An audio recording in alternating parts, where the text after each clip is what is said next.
welcome to the Football Hipsters Interviews podcast. I am your host Chris, as I always seem to be these days, and joining me for the latest interview, I have a man who is working in an industry that often causes most controversy amongst football fans, I think it's fair to say, and that is of course the wonderful word of the media.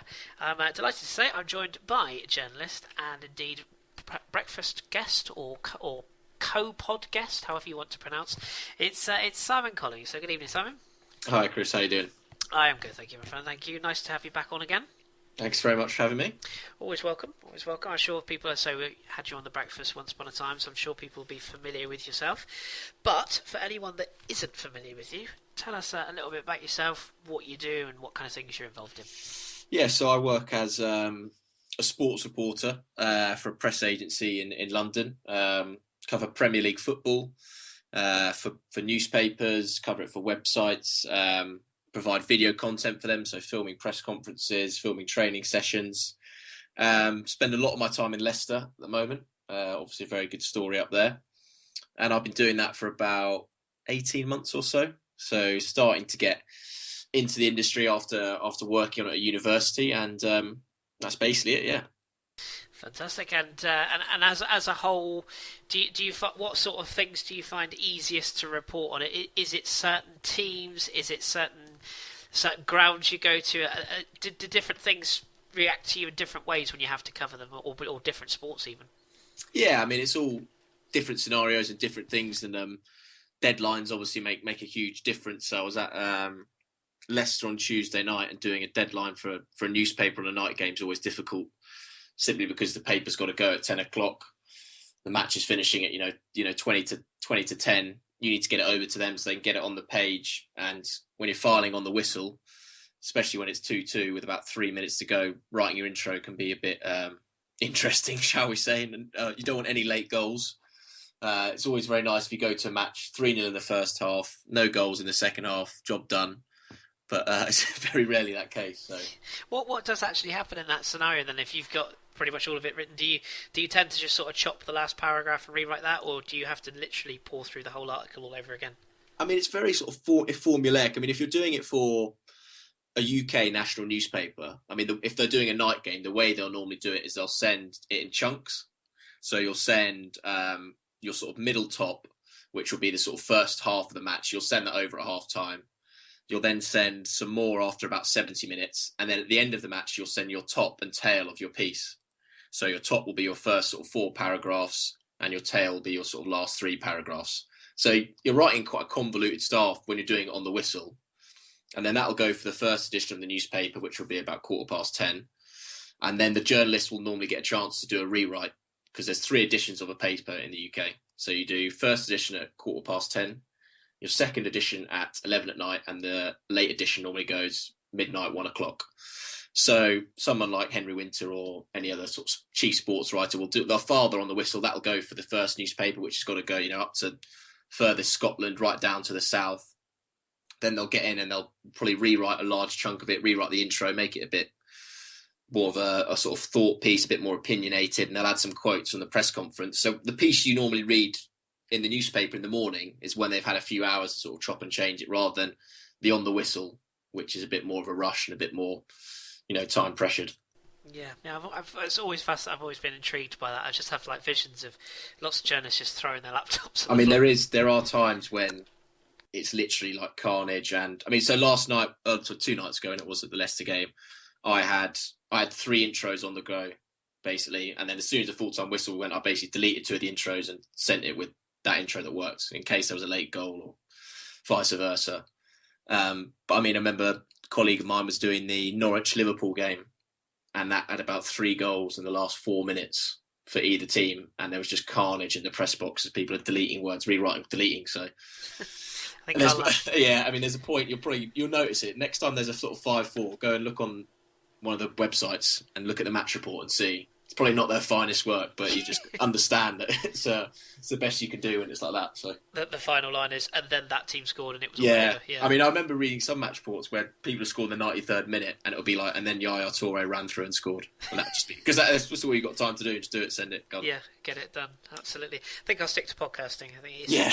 even this is hard enough as it is. So yeah, we'll stick to that. Let's kind of talk about you as a whole, sort of the ambitions you've got within within the arena of the media, if you will. How did you sort of get into doing what you do now, and what ambitions do you have personally? Is there certain goals that you want to achieve in that field, or are there certain, for example, places you might want to work for, or people you might want to work for? Yeah, I mean, when I was younger, I always wanted to be professional footballer, which I'm sure is the case for most kids growing up, and realised I wasn't going to be able to do that, and basically got quite into writing and sort of remember younger writing match reports of games, pretty terrible ones. Always interested in football and used to know all the players' names and grew up like an almost encyclopedia knowledge from just watching. Used to watch a lot of Spanish football when I was younger. Used to love Spanish football. Used to watch Revista de la Liga, which sadly isn't on anymore. Used to be avidly watch that show, and sort of grew from that to the point where I was going to university. And in the end, I did an ancient history degree, which is about as useful as it sounds. Did that, which was good just for writing and that sort of side, and then basically studied to be a journalist after that. And from there, did a lot of work experience for various places. And then I did some work experience with the agency that I'm at now and got taken on by them because a vacancy came up when I was there. And that's a lot of it with the journalism industry is there are such a finite number of jobs and it's very much right place, right time. And I'm sure there's thousands of people who are as talented as me and as good as me, but I just happened to be there at the right time and I was able to take the opportunity and use it. And going forward, I'm very open to anything, basically. I think you have to be in the media industry because there is, a small number of jobs, and I'm willing to do. I'd love to be a full-time writer for a national newspaper. I'd love to do TV work, radio, and I think that's the key. If anyone is looking to get into the media industry, is just be open to doing anything. Don't pigeonhole yourself. No, I only want to write for the Telegraph, or I only want to write for them or them. I don't want to write for that website or that website. You need to be open, and that's basically what I'm like with my career going forward, essentially. Yeah, and we've seen, obviously, even recently, quite a few very big writers have switched tabloids and switched press and whatnot. So it does happen, I suppose. If the ambition is there and you get the offers, then you just got to go for it. And I'm sure they pay better money the higher you go, but we won't go into money. Yeah. And if anyone's looking to make money, don't go into the media industry unless you're at the top. Then you're fine. But there you go. You heard it here first. You don't do it for the money. Do it for the love of it. So absolutely. Let's talk about that love indeed for football and general on the footballing side of things. What sort of effect or power do you think the media has with regards to football? How do you kind of see it? Because we do see a lot of positives and negatives, which we'll touch on in a minute. But how much effect or power does the media play in football and to the clubs involved?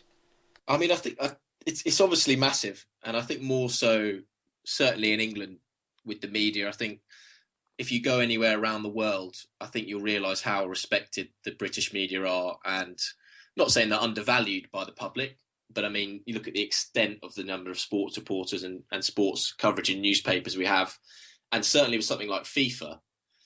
I mean, if you go to any sort of FIFA Congress or when you have these sort of press conferences with Blatter, the guys attacking him and, asking the questions are normally the British journalists.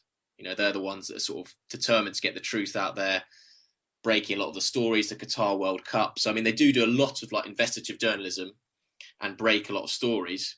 And in terms of the UK, I think they do have a large say in it. I mean, fans do listen to the media, whether it's right or wrong. And a key part I think they have is just stimulating debate. And I think why you need the media is because eventually, otherwise you get to a point where it's just club media churned out and it'll be, the Arsenal website putting up quotes from a Danny Welbeck interview and you need the journalists there to ask the questions that you want to ask, because otherwise, without the media and journalists, it basically becomes a PR machine and stuff just gets churned out that isn't really what people need to know. Yeah, I suppose it's a very fine line as well, isn't it, to behind like what's good and what's bad. But we'll definitely touch on that in a short while.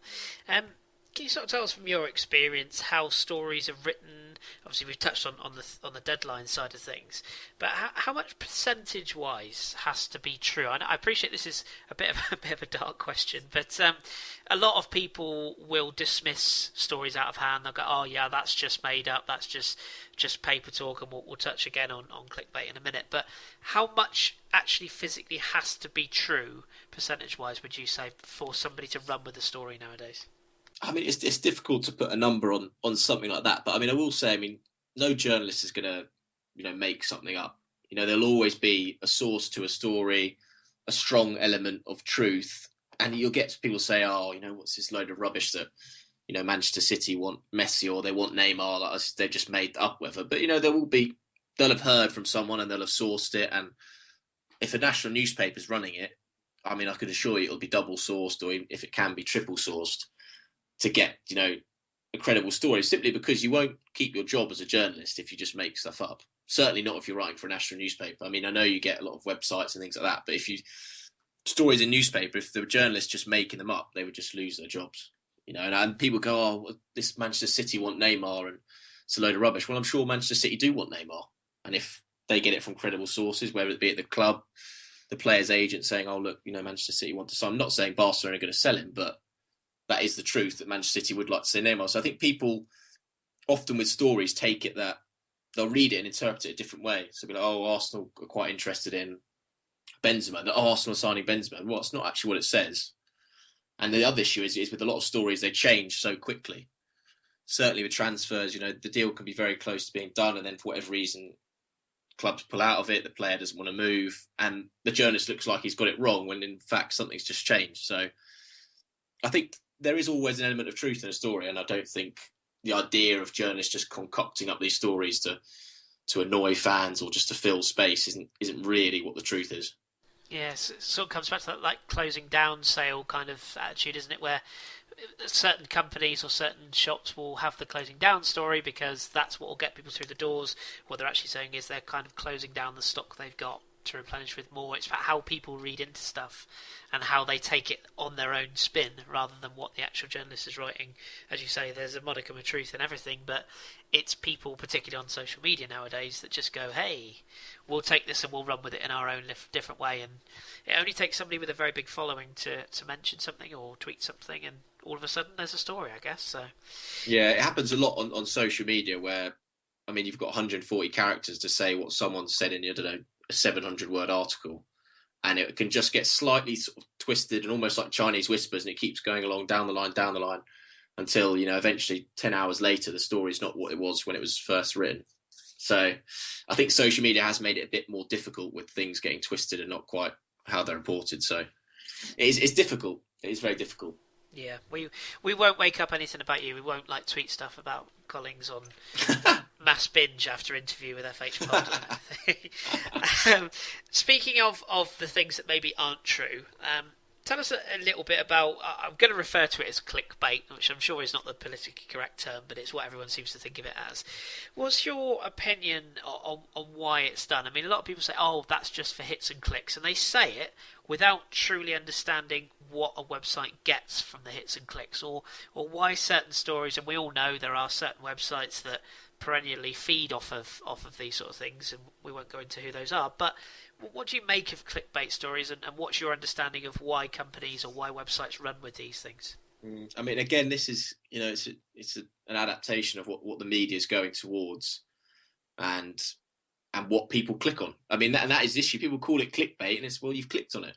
And that's why they do it, because someone will run the analytics of the website and they'll go, "All right, what's generating the hits? Oh, well, it's that top 5 things we learned from the Arsenal match, or 5 players Arsene Wenger should target this summer."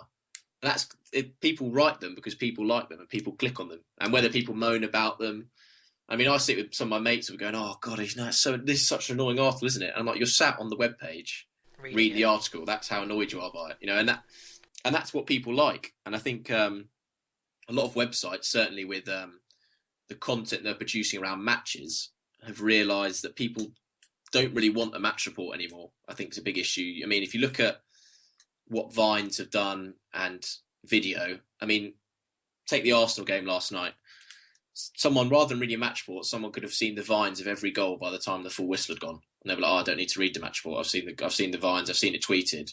And so if you look at someone like ESPN, who rather than a match report, they do sort of 3 talking points or 3 things we've learned from the match. And I think that's because certainly the readership of the generation that I'm sort of coming from is, rather than factual content, wants more analysis. They want more tactical insight. You see it with people like Gary Neville on TV. They want more analysis and opinion rather than a stating of the facts. They don't want to know that Arsenal lost. They want to know, why did Arsenal lose? What did they do wrong?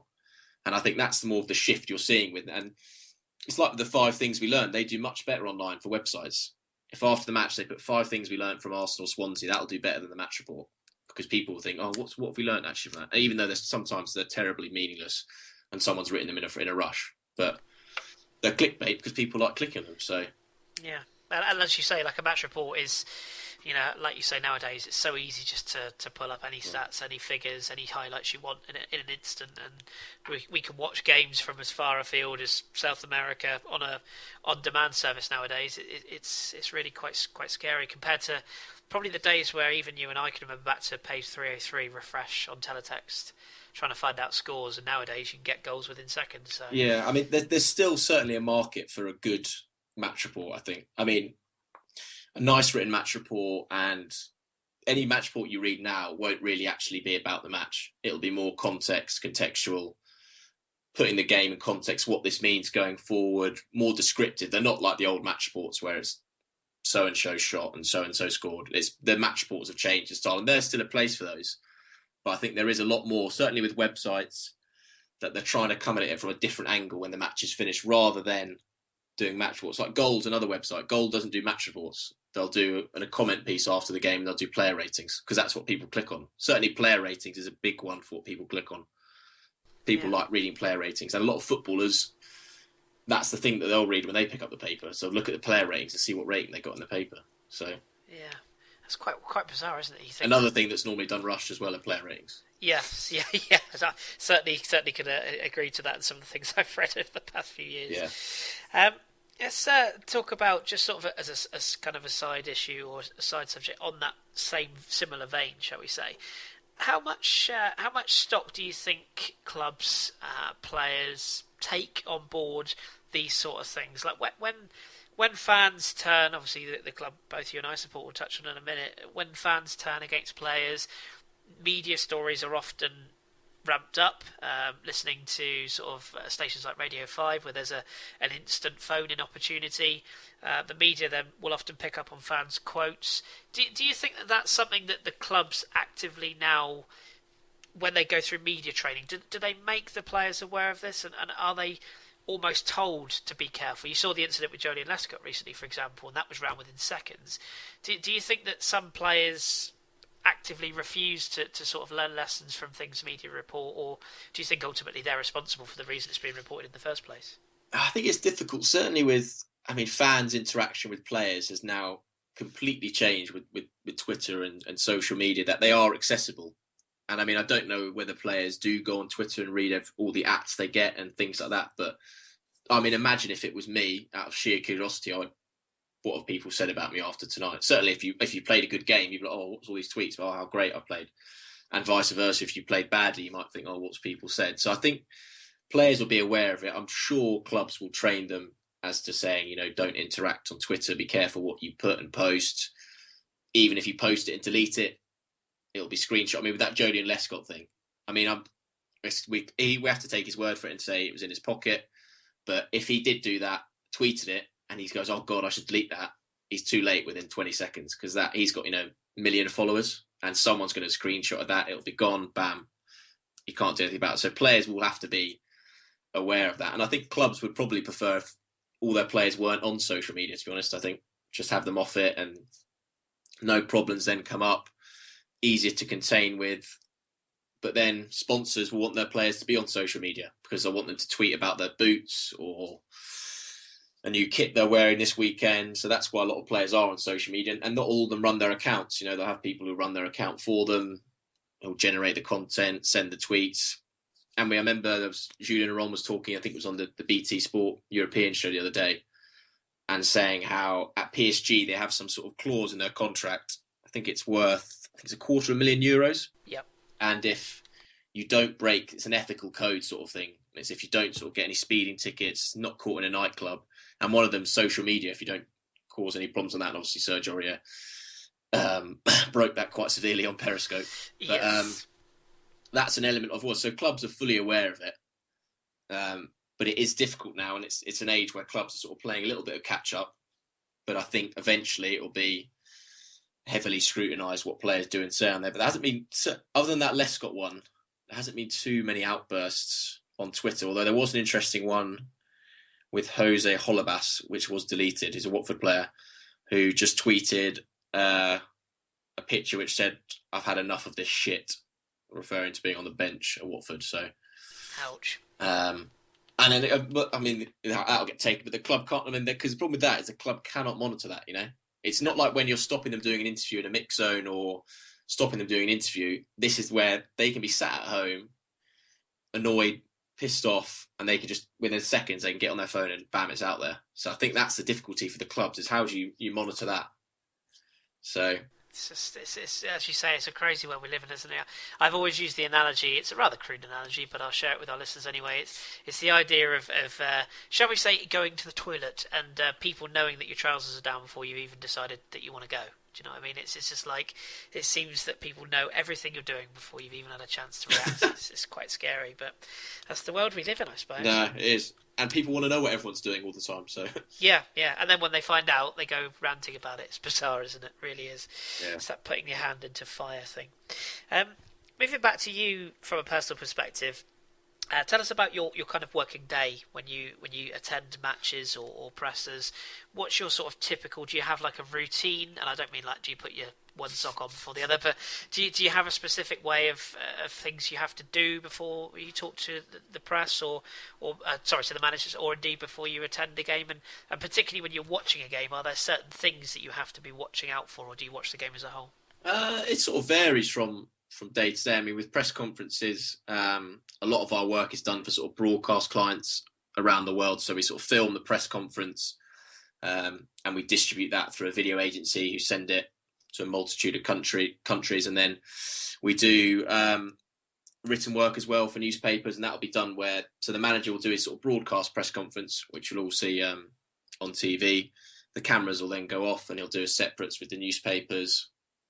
And it's all about sort of generating, because obviously he'll say something in the broadcast and you want something different for the newspaper, about finding the right line. Before you go there, you'll do some sort of prep on, what's been in the news. So let's think if you were heading to Arsenal tomorrow, the sort of questions you want to be asking, the biggest North London derby ever, absence of players like Peter Cech. You basically do your research and work around it. And it's the same applies with a match. You're trying to think of the match in the context of what it means. You always want to try and throw something forward. So you want it to be, rather than looking back all the time, you want to be looking forward, throwing the story forward. It's the same with a match when you're there.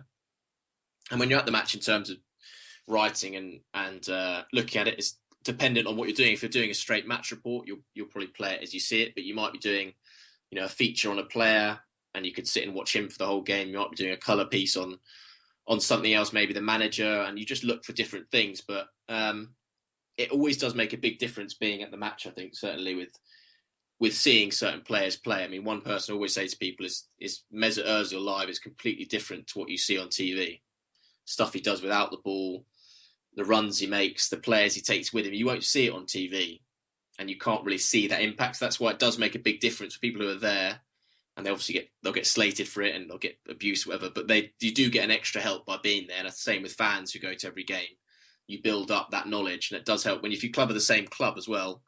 You build up a knowledge of knowing what stories are coming out of the club, how the team's playing, who's playing where, and that's when you get the best sort of content. I think it's by reporters who cover the same club all the time, and that's when you get the best work. And you normally see it with the big clubs that have the same sort of Sky reporter there or the same newspaper reporter there.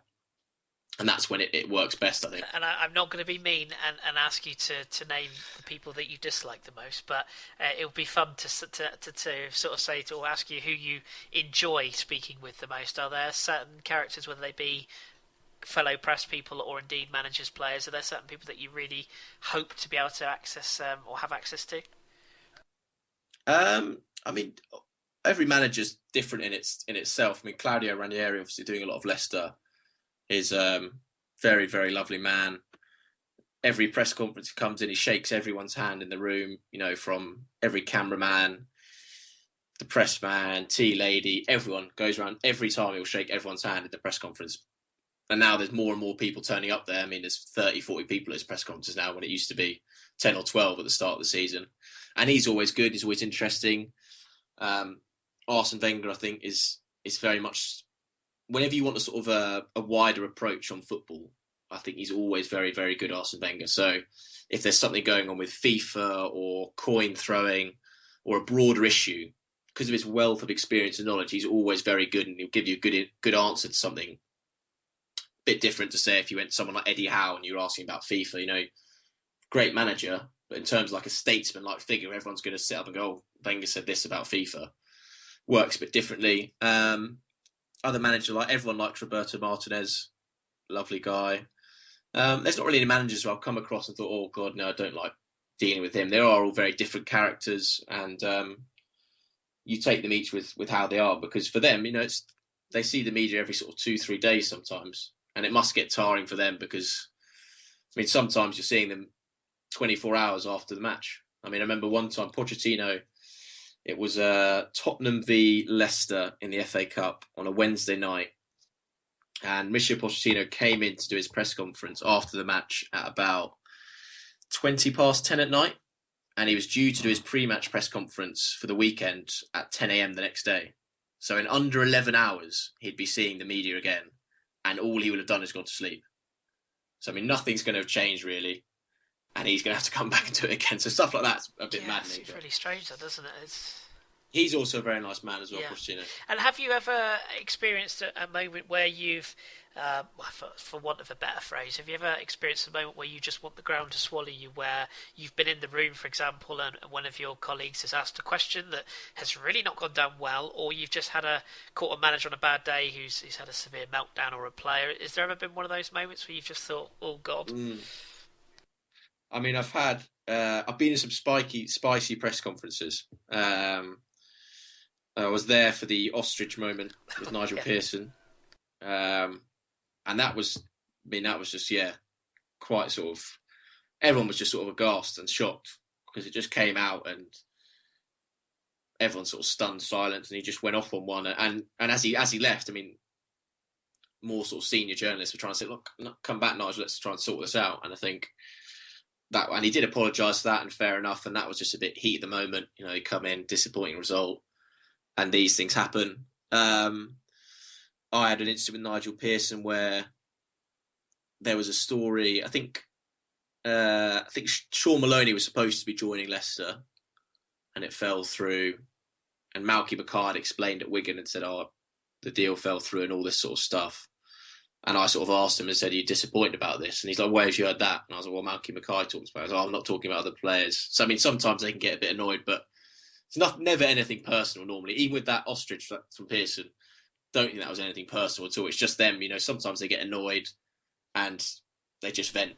And, it's a high pressure situation. And probably one more would be Wenger earlier this year, where he threatened to stop the press conference. And it was a line of questioning from Sky, and I'm trying to think, certainly about Mourinho.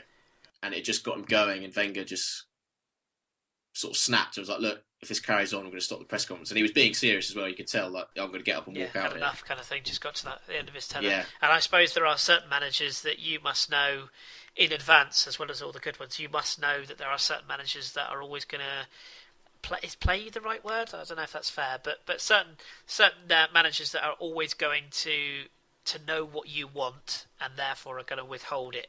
Is that fair? Yeah, I think Ranieri is very wise to it at the moment. He's very much playing a straight bat to everything and anything. He's not nibbling on. He's never saying Leicester are favourites. He's playing it all completely. There hasn't been a moment so far where Ranieri has slipped up, and he's even been saying Leicester are fourth favourites and Tottenham are favourites. He's a very, very shrewd operator. And some managers are quite good for a line and good for a quote, and others are very good with the sort of straight bat and just playing it away. So it's difficult sometimes to prize it out of them because they know exactly what you want and you know what you want from them. So it is a bit of give and take sometimes. Sometimes they'll give you something because they want that story to be in the press. You know, they might want you to write about that, so they'll give you a line, and other times they'll withhold stuff. So, I mean, Wenger's classic with it, you know, saying, I don't know who Santi Cazorla is, and 3 days later he's signed for the club. One of the very best ones that was. And of course, we should say we are recording this March the 3rd. So for anybody listening sort of further down the line, that's why we're referring to the current season. You've kind of touched on it briefly a little bit there, but what do you love or maybe even hate about your job? Are there any examples of things that you particularly don't enjoy doing, or certain things that you really do like doing and you wish you could do more of? I mean, obviously going to matches and writing match reports is all fantastic. I mean, that's sort of the luxury side of it, the plus side of it. I mean, there are moments where and everyone thinks, oh, it's so glamorous. You're going to Arsenal, Barcelona, and things like that, and those are all fantastic stuff. But there are moments where it's, you're getting up at 5 a.m. to go to a Shrewsbury press conference, which is sort of 135 miles away, to be there at 9 a.m. and then you're sat there or whatever working, and then you're coming back, or you're sat at a tube station at 1 a.m. sending video content, or it sort of fluctuates, and you go, oh God, this job's so annoying. It goes, oh, this is amazing. It's very much a peaks and troughs sort of job. But the one thing that is the best thing about it is that it's always different. It's never the same, never really sat at a desk. And you start of the week, you're not really sure what you're going to do. And I quite like that anyway. I like being out and about, challenging yourself, doing different things. And that's probably the best thing about it, is the fact that it does always change. Yeah, constant rotation. And are there certain things that really, as you say, other than the sort of the idea, like you said, the Shrewsbury thing, are there sort of just specific tasks that you go, oh, I've got to get that done now? It's like, for me, it's the podcast. I've got to write the time checks down for my edit points each week, and I just go, oh, I've recorded a really good podcast. I'm really upbeat, and then I look at the time, and it's 2:30 in the morning, and I go, oh, I've still got to do the time checks. Yeah, I mean, we do a lot of our work is we do sort of transfer stories, like sort of collate them for websites to give them like a roundup of what's being said in different countries. So we'll be like, oh, here's what's going on in the Italian newspapers, here's what's going on in the Spanish newspapers. And it can be quite like a tedious sort of meticulous task, like going through Gazzetta dello Sport, going through L'Equipe, and just sort of collating it all and being like, they're saying this player's going there, this player's going there, when you know full well that probably only 1 out of 10 of these is going to be right. But that's an indication of where the media is, isn't it? With a lot of people loving transfer stories, and they want to know what's everyone saying in Italy, what's they saying in Spain. So that can be a little tedious, but it's trades and balances, and it all works. I suppose that's when it's quite handy when you've got geeks like myself following lots of stories and keeping you up to speed with things occasionally. Yeah, exactly. I can ask you, say, is this player actually going to go there? But some of them, I mean, a lot of the foreign newspapers you'll find are very close to the ground. I mean, certainly Lamine Kone, I remember early January, I remember seeing that in the French press that he was going to go to Sunderland. Trying to think what other ones that have sort of been reported there. I mean, a lot of them do pick up a lot of stories very early, certainly quicker than the British press, just because the same way if an English player was going abroad, it would be broken here first normally. So they do pick up a lot of stories quickly. I remember in the summer with Kante anyway, that was one that was very much reported in France quite heavily, and then eventually went to Leicester. But yeah. What a signing he's been, by the way. That's yeah, and that was one of Ranieri was very interesting. Him saying he didn't want to sign him anyway. Well, not he didn't want to sign him, but he was very much encouraged by the club to sign him. So the head of recruitment there, Steve Walsh, was saying, "You've got to get this guy Kante. You've got to get this guy Kante." He's like, "Oh, I'm not sure. No. Trust me. Kante." Went on for about 2-3 weeks. In the end, Ranieri goes, "Okay." Didn't play him when he first started. He played Drinkwater and King, and then eventually Kante was so good in training, he said, "Right, I've got to play him." And he hasn't really looked back. I think definitely not looked back, and will no doubt attract a lot of other clubs in the summer as well. That'll be you think so? An eye on. And as far as sort of on the darker side of the media side of things, social media, we've touched on it briefly.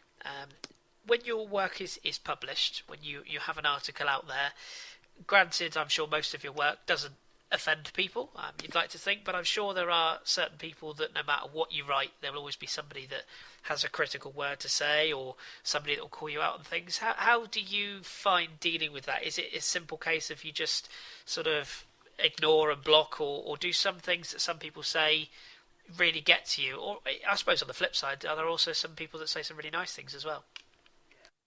Yeah, thankfully, I'm not the the biggest name in journalism and not generating loads of traffic and followers. So I mean, my work doesn't get majorly scrutinised by people. But of course, you get some people who say unpleasant things or don't really rate your work, and they're entitled to their opinion. But I mean, my opinion is if whether the editor or person has taken it, subbed it, published it, then it's probably fine. So I don't really doesn't faze me at all, to be honest.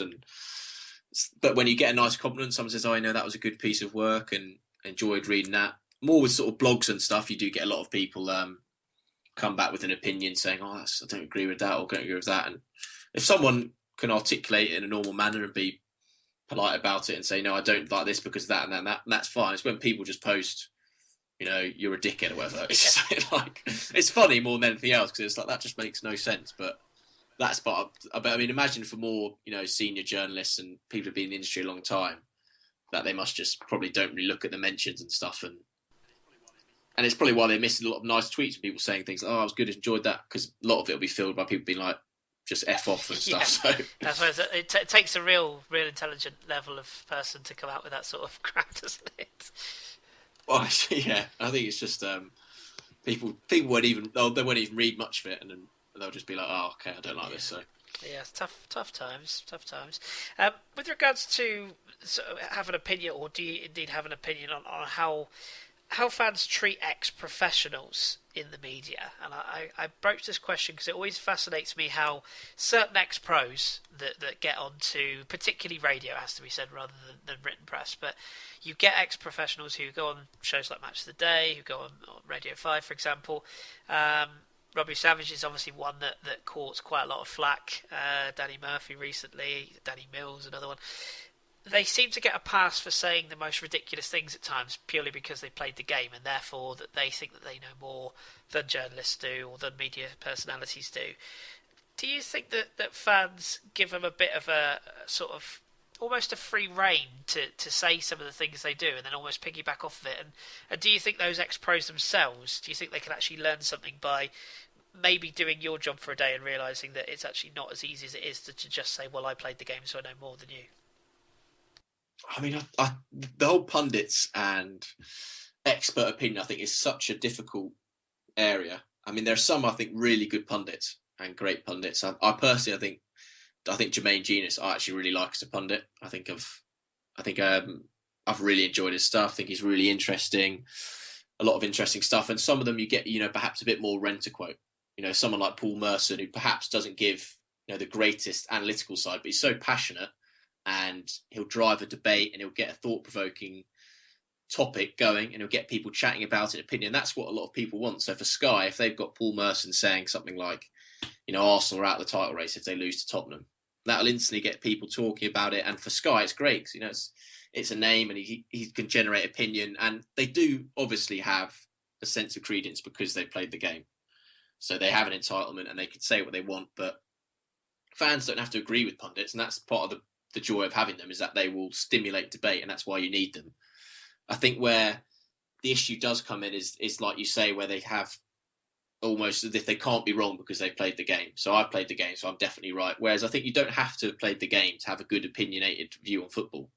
I think the punditry I most enjoy is sort of the BT Sport European Football Show. I think it's great when they have Raphael Honigstein, Julian Naron, and James Horncastle, who are just three journalists, but I think fascinating insight, know their stuff, and they haven't played the game, but they just know their stuff, brilliant research, great journalists, and they do the same. They do almost like a Soccer Saturday version for BT Sport when the Champions League's on, but they show you the goals. They'll be like, "Oh, PSG have gone 1-up," and they'll cut to the PSG game, they'll show you the goal, and they have the journalists talking through it. Now, I think that's great as well, just as it is great as having pundits. So I think that the issue needs to be is that just because he's a pundit doesn't mean he's 100% right, but doesn't mean that he's also wrong. So it's somewhere sort of in between. I think you do need them, because where it was great, I think, was in Rio Ferdinand. As much as he gets quite a bit of stick now, he was really good. I think it was maybe the 2014 World Cup, and he was talking about anecdotes about when he played against certain attackers, and things they like to do. He's saying, oh, he would like to get the shoulder and he'd like to get the elbow in, and stuff like that. I think is fascinating because it's an insight you don't get, and that's where I think pundits are their best, when they're being anecdotal and talking about certain situations in games. Like Owen Hargreaves talking about, when he was taking a penalty in the Champions League final, he'd be like, I just basically knew straight away I was going top right, and that's great because you can instantly get your information from that. But it's when they're sort of just coming out with generic stuff to generate sort of debate and opinion that sometimes they lose their credence. But no, I think they are good and you do need them. But there is a place for someone who hasn't played the game, who knows his football. You don't have to be an ex-player. Yeah, it's you know the one that really, I can't get enough of him, and sometimes I absolutely hate him, and other times I think, no, you're right there. And I don't know if you've had any of Chris Sutton's work, but you know, he is the equivalent of a brick through a greenhouse. You know, there is no airs and graces. It's just wallop, and he says there is no grey. Exactly, and he's completely blunt. And sometimes I go, you know what, absolutely bang on. Other times I think, what are you on about? You know, and you do get the impression with some pundits that they're just trying to say the right thing. And I'm completely with you on Janus, actually, as much as it pains me to say as a gooner, but an ex-Spurs guy, any credit. But no, he's very good, very, very good.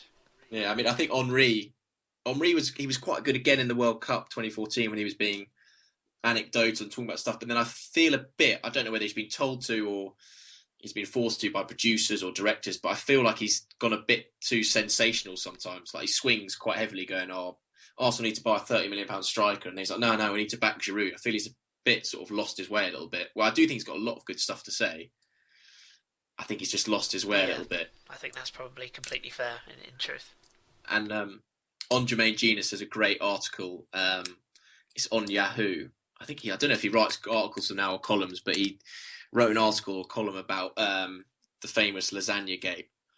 And it's just, when he's talking about it, saying the state of the dressing room, and he was saying players were sort of running off to be sick while Martin Yole was giving his team talk, and stuff like that is where pundits are great. Insight to old playing days. And there was that the Tony Adams and Paul Merson thing on Sky.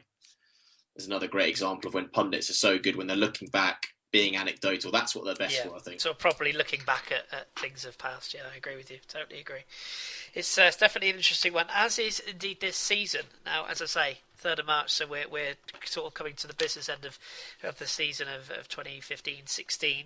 Now, you've said obviously you've covered Leicester a lot at the King Power, which feel free to touch on in a moment. And being an Arsenal fan, as indeed I am, the two, you couldn't get to polar opposites as far as sort of on the pitch and as far as the fan bases.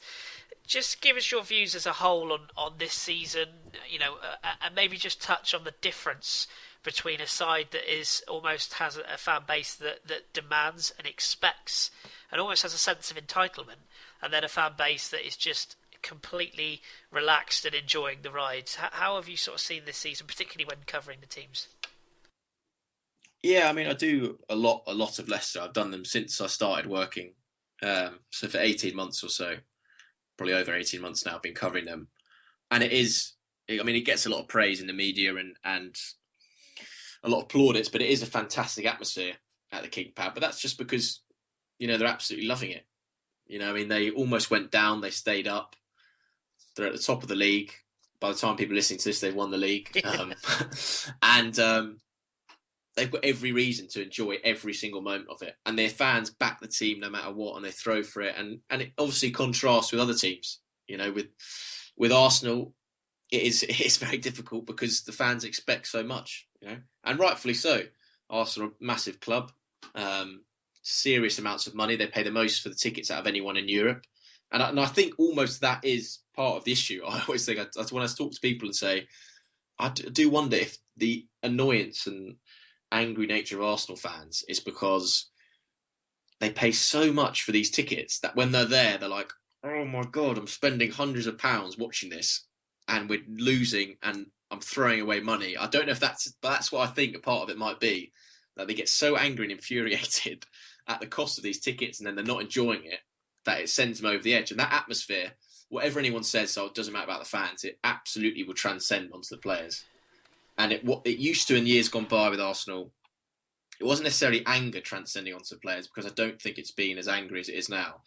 But it was that fear where you were 1-0 up, 20 minutes to go, and everyone in the ground is going, oh God, we normally concede here. And all the players then think, why has it gone quiet? Why is everyone really nervous? Now I'm really nervous. And then it sort of all piles on. And you look at somewhere else, like Leicester, maybe, the fans are always so positive there. And it goes onto the pitch. And like I say, they've got every reason to be positive. But I think abroad, if you look at, somewhere like Dortmund playing like that, an absolute fortress, that almost sort of resilience, we never lose here, we're not going to lose here. It's hard to get that from the fans. And I think with Arsenal, I think if they won one title, one Premier League, I think the atmosphere would completely change. It is so difficult with football fans. So, it's such a tough situation for Arsenal, I think. And it really is. I think this summer is such a make or break one, I think, because it could be an absolute transition, or they could just stay where they are. Yeah, and knowing Arsenal as we do, it'd almost be perfect timing right now to announce Wenger's new contract, wouldn't it? Rather back into defeats, yeah. Like the PR department at Arsenal don't seem to have the right idea at times. It's a bit of a bizarre one. What do you make of the other potential challenge? We obviously touched on Pochettino, what he's doing at Spurs, and Manchester City. Obviously, we'll touch on what's going to happen with them in the summer in our last question. But what do you make of the challenges and even a team like a West Ham this year? There's so many teams that seem to have kicked on at different times. It's been such a weird season. Yeah, I think it's, as a fan and now obviously covering it, I think it's the best Premier League season that I've not in terms of quality. I think the quality is actually not very good. But in terms of drama and everything that's gone on, when Marcus Rashford scored, against Arsenal, that was, I remember someone saying a tweet being like, this is literally all the season was missing was an 18-year-old kid coming from nowhere and scoring. Like, that just sums it up. Like, this kid's come from absolute nowhere, no one even heard of him, and now he's scored twice against Arsenal to help Man United win. And it was just like, that sums it all up. Because there's been so many teams doing great. I think West Ham, Bilic has done a fantastic job there, because you remember when he came in the summer and everyone was like, they've just got to stay up. That's all they need to do, because going into a new stadium, they can't be relegated into it. And he's done brilliant. They're close to Champions League football. Tottenham, as much as it pains me to say, I think are the best team I've seen in terms of their physical specimen, the way they play with the ball. They're absolutely full throttle under Pochettino. I've never seen a team press like that. It's absolutely amazing. If you go and watch them live, and there was a great stat the other day which was saying, because obviously West Ham was Pochettino's first game, start of 2014-15 season, which I actually covered. That was the first game I went and covered. And Spurs won 1-0 that day. But on average, they now run 10k further a game from when they were back then. So that shows you how much he's worked on their fitness. And whether they can keep that up going forward, because they do cover a lot of kilometres, they're playing a lot of games, that'll be the question to see. Other than them, who else have I liked watching this season? I think there's a lot. Stoke, I think, have done very, very well. I think Mark Hughes, for the job he's done there, you think how he's rebranded them. Players like Shaqiri, Arnautovic, a very good side to watch now. I think people don't always appreciate that. Jurgen Klopp at Liverpool, I think long term will be a good appointment. And Manchester City is the one that I said would win the league at the start of the year, simply because they've got the best squad. The embarrassment of riches there with David Silva, Raheem Sterling, Kevin De Bruyne, Fernandinho, Yaya Toure, Aguero. It's a fantastic team, but just lacking, as people say about Arsenal, I think City lack a few leaders as well. I think, other than Kompany, I look at that team and think, when the chips are down, who's shouting at everyone and dragging them up and getting them going if he's not there? Yeah. I think that's a big issue for them. And at the bottom, Villa are bad, really, really bad. If people think the atmosphere at Arsenal's bad, they should go watch an Aston Villa game. People there walking out after under an hour, and the atmosphere there. I went there for one game. I think it was Aston Villa Norwich, and Villa won that day. They were sort of, the outrage if the team didn't get the ball and wasn't instantly driving at the goal and shooting, crossing, was amazing. Just such anger in that crowd, and it is a big club and great history. They've won the European Cup and stuff, but they'll be consigned to relegation. Yeah. So I feel for Remy Gard, because he seems like a very thoroughly nice guy, and he's a very nice guy, I think. And I think Wenger said he phoned Remy Gard when he got offered. Remy Gard phoned Wenger when he got offered the job, and Wenger said, you can't turn it down, Premier League job, because 500 managers would be biting at getting that job. Yeah. But I do wonder if Remy Gard will walk away. I wonder if he missed a trick not going to Newcastle when he maybe had the chance. Yeah. That seems like a club that, bringing through some of the youngsters potentially and transforming that club and the support they get, that could have been so much different. But I mean, one thing I will say with Villa is a lot of people say, play the kids and throw the kids in. But personally, I think that would be the worst thing to do. Chucking a load of kids into a relegation fight when the atmosphere is like that. I think it could. I mean, it could be. I can understand the logic and think, look, we've got nothing to lose. Give these kids a chance. They go and play. But when the atmosphere is like that, you could crush some of these kids playing like that. So it's such a delicate situation. And I think he's doing the best he can. They do play better football, Villa. I mean, they are lacking. They sold their 2 best players, and they didn't really get players of that quality. I mean, Jordan Amby, they were very unlucky with. When the start of the season, I saw him 2 or 3 times, and he was a brilliant player. Oh, really, I think he could definitely play in the Premier League comfortably for a top 10 side. And a few of the other ones look okay. Idrissa Gana looks like he's not a bad player. Jordan Virtue looks okay. But they lack take Benteke's goals out of that team, and it would kill anyone, really. Yeah, and I'm glad that you mentioned him, Avi, because I really like him. So, yeah. Yeah. I think he's not defensively, perhaps. No, he's a modern fullback, isn't he? Not amazing, but I mean, going forward, he's absolutely electric, and it was I was gutting to see him get that knee injury as well. But yeah, absolutely. I think people will have slightly forgotten about him, but I wouldn't be surprised if some Premier League teams had a little sniff at him and thought, he could do a job for us. Yeah, I totally agree. The final question I want to ask you about is just sort of looking ahead, and again, sort of on the same vein, really, the current season or seasons. There's going to be a lot of change in the Premier League this summer, which no doubt you'll have plenty to write about. There's obviously all this TV money, which is coming in. There's going to be a bit of a shake-up on that front. There's also the Pep Guardiola appointment at Manchester City. There's potentially the sort of reigniting of the Mourinho rivalry if he does end up at Manchester United. And then, of course, as you mentioned, there could be change at Arsenal, whether it be playing staff or management staff. You've got West Ham and Spurs, who, again, we don't know at time of recording where those two might finish this season, and indeed Leicester. So there's going to be a lot of clubs that are going to have to shake things up. And, of course, even at the bottom, there's a lot of very, very underperforming clubs this season. When I look at the Newcastles, the Sunderlands, for example. So how do you sort of see the near future with regards to football in England, and particularly this summer? Do you expect it to be, because we've got a European Championships, let's not forget, so do you expect to be very, very busy as far as reporting sort of ins and outs and transformations of clubs over this summer? Yeah, well, I'm hoping to go to the Euros, fingers crossed, so that'd be good in itself. But I think it was Christian you had on from Get French Football News. I think he was saying it's going to be a massive summer, and I would very much agree with. I think it's going to be a very, very big summer, certainly because, Guardiola is going to want to spend at Manchester City. He's going to want a lot of players in. And I think they need, I think they'll get 2 or 3 big ones, I think, City. I think they would love to get Busquets.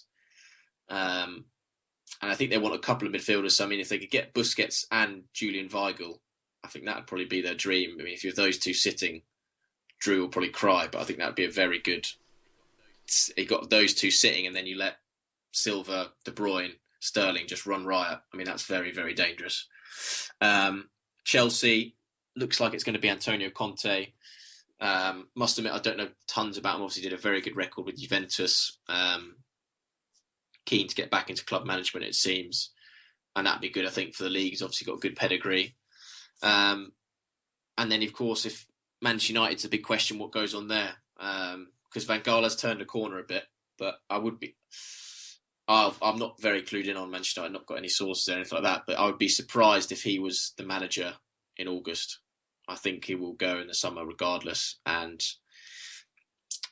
there's obviously a split in the United board where some of them want Mourinho and some of them don't. I can imagine the more sort of statesman-like traditional Bobby Charltons don't really want Mourinho in charge, and perhaps some of the other ones do want Mourinho in charge, because if you're looking at making a dent on Manchester City, they've gone hard Guardiola, and you think, who's Guardiola's kryptonite? Who's going to be the man to stop him? It's probably Jose Mourinho, really. The only man who got the league title off him in his career. is Mourinho. Every other time Guardiola's won the league title with Bayern or Barca. So that might be United's thinking that if we get Mourinho in, but then they'll go spend as well. So transfer-wise, I think there'll be a lot of money spent. And as for Arsenal, I mean, Wenger's got a year left on his contract. He loves to honour his contract. So if he doesn't, unless he walks away, I can't see them sacking him. And I can't see him walking at the moment. And he does say he likes to spend, but he has admitted he'll be on beIN Sports during the Euros. So he'll be in France at least. Yeah, looking at players at the very least, yeah. Yeah. And I think it'll be a huge... I mean, because Arsenal fans are going to... Not buying an outfield player last summer was bad enough, and I think fans will expect at least 2 big signings. So that's going to be money spent. And then you look at, Liverpool, Jurgen Klopp's going to want to spend his first real summer transfer window. He's going to want to get players in. West Ham have already said, David Gold, the owner, came out and said, we bought well last summer. Look what we're going to do this summer. We've got more TV money in, bigger stadium. We're going to go and get big players. Spurs need to get a striker. So I think there'll be a lot of money spent at the top. And at the bottom, you'll see the same thing. Because this new TV money for the next 3 years, we saw Bournemouth in the January transfer window spent £20 million on strikers. That's Bournemouth. 11,000 people come watch them every week. So I think this will be a big, big summer spending window. I think it'll be the biggest. And it could be just completely manic as well, because as you say, you've got the Euros, so that, if anything, shortens the window of time for these teams to go and actually find players, because they've got the tournament to contend with, and I can't imagine too many national managers are going to be particularly chuffed having agents flirting around the patch trying to sign up their players. It makes you wonder if maybe clubs might even be starting to get deals done now. If you look at Ferguson, always loved to do his business early. That was his big thing. Get the deals done early, then you get them on the pre-season tour. And Chelsea, for the 2014-15 season, got all the deals done early. So Fabregas was done before the Euros, Costa done early. You get your signings done early before they go to the Euros, all sorted. Arsenal were different in that 2014. The Sanchez deal obviously dragged on and stuff. So I mean that is a big one. Getting the deals done before the Euros, I think a lot of big clubs will want to. This Premier League finishes on the 15th of May, and the Euros starts on the 10th of June. And clubs will probably go out there from the 2nd or 3rd of June. So you basically got sort of 2 weeks when you have the players. Some of the players will be on holiday though, so that'll be difficult in itself. But there'll be time now, and clubs will be talking to players now. Just because the window's shut doesn't mean you can't. That's the registration. You can still sort of deal out with clubs and talk fees and stuff. So clubs will be trying to sort it out now. But I think that'll be the key, getting your business done early. And if clubs can do that, that'll be a big help, I think. And I think, Guardiola made that comment, didn't he, saying he'll be able to be multitasking, which basically implies he's already told Bigaristani and Soriano who he wants at Man City. Who he wants, and the unlimited firepower to go and get them as well. It's quite a scary thought, really, isn't it, when you think about it? It really is. Yeah, with the best training facilities in the world as well. And a lot of clubs, of course, throughout Europe will be sitting there thinking, who's going to come and take our players? Because there's a lot of talent in the European market right now. Yeah, and the Euros, if there's a good book called Soccernomics, which some people might have read or not read, but basically just an economic oversight of football and buying players. And it has certain sort of rules saying, look, English players are always overpriced, so don't buy English players. And one of their rules is don't buy a player after a major tournament because their values fluctuated, basically. Like James Rodriguez is a prime example. So, I think he was, 80 million euros, something like that. And you think if you bought him the summer before, he'd probably have been, maybe 50 million euros. So that'll be the danger. You'll see someone, I reckon there'll be someone from the Euros. Happens every tournament, isn't it? Milan Baros, Euro 2004, was top scorer or something. Someone like Lacazette could easily go there, be top scorer, and he's suddenly worth 60, 70 million euros. I think that'll happen certainly. Or I remember on the pod, John was saying someone like Bernardeschi. You could see someone like that, like a maverick player. He looks the part, great bit of skill, trickly, scores a few good goals in the group stage, and everyone goes, "Oh God, he's good. I haven't seen him before." When he's been playing well all season, you could have had him at half the price. Yeah, exactly. So I think that'll certainly cause some. And the Premier League is everyone knows they've got the money. Any club in France or Spain sees a Premier League club, and they're going to be thinking, cash. Yeah. Step forward, Karol Poborski. That's what I have to say on that one. Right, before we wrap up, Simon, I'm going to ask you the question we ask all of the interviewees that we have, and it is simply this. Can you tell us your favourite hipster player? And you can have two, we allow two, players from past and indeed the present. So your favourite hipster players, past and present. You can define hipster however you like. So have you got a couple of players that you might know for us?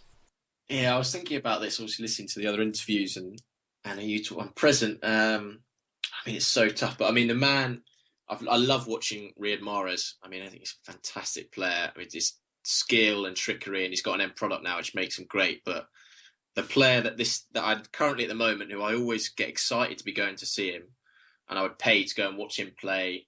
Don't care about anything else. Like when it's gets sent there, and it's like you're going to go watch them. It's like, oh, good, I can watch him. Is Dimitri Payet. I mean, the stuff he does with his feet is amazing. His set pieces are fantastic, and I just think, oh, he's absolutely silky smooth.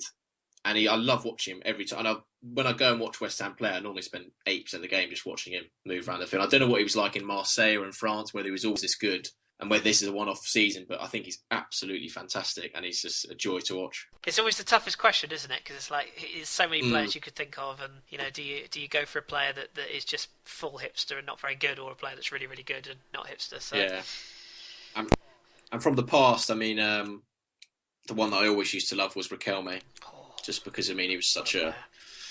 I mean, he was at Barcelona, didn't really like it there because he wasn't the main man. Went to Villarreal where they basically built the whole team around him. Pellegrini gave him a lot of slack, and he was fantastic. I mean, just ice cool, great creativity, free kicks, penalties. I know he missed that one against Arsenal, but let him off. And I always remember that 2006 World Cup against Germany, and they took him off Argentina and they lost that game, and the team just crumbled without him. I mean, he was a great player. What a wonderful player.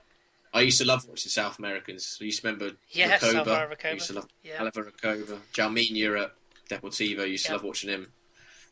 I think when you're younger, you just get lured in by like these just tricks, and even Denilson for his one season at Betis or whatever, you get lured in by these step overs and flicks and tricks. And I think it's the same now, isn't it? Those are the players that everyone loves, isn't it? Flair players. They're just the players that are going to essentially get you off your seat, isn't it? It's just it's just players that sort of light you up and get you excited. But no, Riquelme is I could definitely get on board that one. I think I'm right in saying Drew is doing a piece on him for the Hall of Fame at some point, so he'll pop up soon. Nice. Yeah, I look forward to that. absolutely. Okay, well, thank you very much for your time, Simon. Really appreciate it. It's been very interesting, and I know a lot of people have called for this interview because it's always fascinating to see or hear a little bit about what goes on behind. We'll never truly know all the ins and outs. Yeah, absolutely. Yeah. But it's been a really fascinating insight. I'm sure we'll have you back on the Breakfast Show again at some point soon. So it's just a question of sorting out some times that work for us both. But until then, we'll bid you adieu, and we really appreciate your time this evening. Not a problem. Thanks for having me, Chris. At all. And as we always say to our listeners, keep your beard strong and your glasses trendy. Do give us a follow at the FH Podcast. Give these interviews a listen. We've got many other interviews already on our YouTube page or our iTunes page, or indeed the website. So do check them out. There's plenty of fascinating people to listen to and plenty of stories to catch up on. So do give them a listen, and we will speak to you very soon.